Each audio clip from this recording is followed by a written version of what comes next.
السلام علیکم دوستو، کیسے ہیں آپ سب؟ میں زبینہ فیاض ایک بار پھر آپ کے ساتھ۔ بہت پیاری حدیث ہے، برائے مہربانی پوری سنیں۔ نبی پاک صلی اللہ علیہ وسلم نے فرمایا، جب تم کچھ بھول جاؤ تو مجھ پر درود بھیجو، انشاءاللہ یاد آ جائے گا۔ یہ بہت قیمتی حدیث ہے، سب کو بتاؤ، اپنے دل میں مت رکھو۔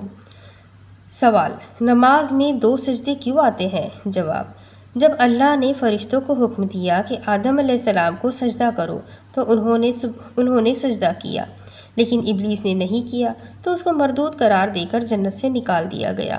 ابلیس کی یہ حالت دیکھ کر فرشتوں نے سجدہ شکر ادا کیا اور کہا، اے اللہ تیرا شکر ہے، تو نے ہمیں اپنا حکم بجا لانے اور اپنی عبادت کرنے کی توفیق عطا فرمائی۔ وہ 2 سجدے آج تک نماز میں ادا کیے جا رہے ہیں، سجدہ حکم اور سجدہ شکر۔ ایک صحابی نے حضور پاک صلی اللہ علیہ وسلم سے پوچھا، ہمیں کیسے پتہ چلے گا کہ ہماری نماز قبول ہو گئی؟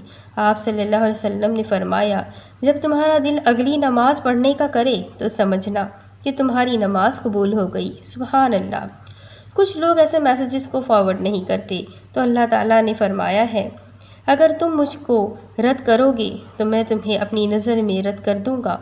جب شیطان مردود نے کہا کہ اے رب، تیری عزت کی قسم، میں تیرے بندوں کو ہمیشہ بہکاتا رہوں گا جب تک ان کی روحیں ان کے جسموں میں رہے گی، اللہ رب العزت نے ارشاد فرمایا، مجھے قسم ہے اپنی عزت و جلال کی اور اپنے اعلیٰ مقام کی، جب تک وہ مجھ سے استغفار کرتے رہیں گے میں ان کو بخشتا رہوں گا۔ سبحان اللہ۔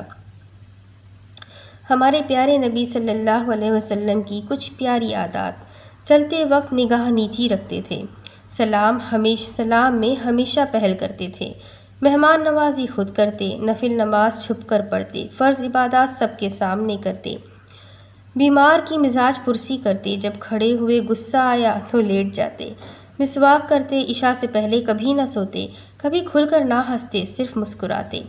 اللہ پاک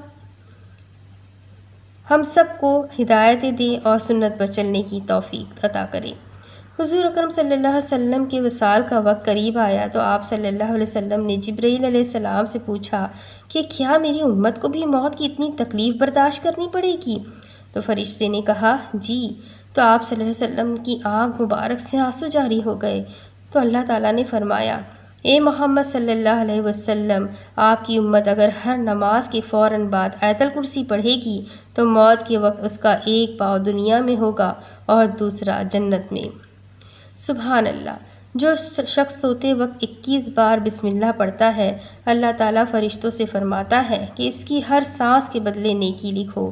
سبحان اللہ۔ آپ کے موبائل میں جتنے بھی نمبرز ہیں ان سب کے ساتھ یہ حدیث، اس ویڈیو کو ضرور شیئر کریں، نہ جانے کس کے ایک حرکت سے، کسی کے ایک عمل سے آپ کو ساری زندگی صدقے جاریہ ملتا جائے۔ اور اگر آپ کو ویڈیو پسند آتی ہے تو چینل کو پلیز سبسکرائب کر لیں، بیل آئیکن کو ضرور دبا دیں۔ اگلے ویڈیو میں پھر ملیں گے، تب تک کے لیے اللہ حافظ۔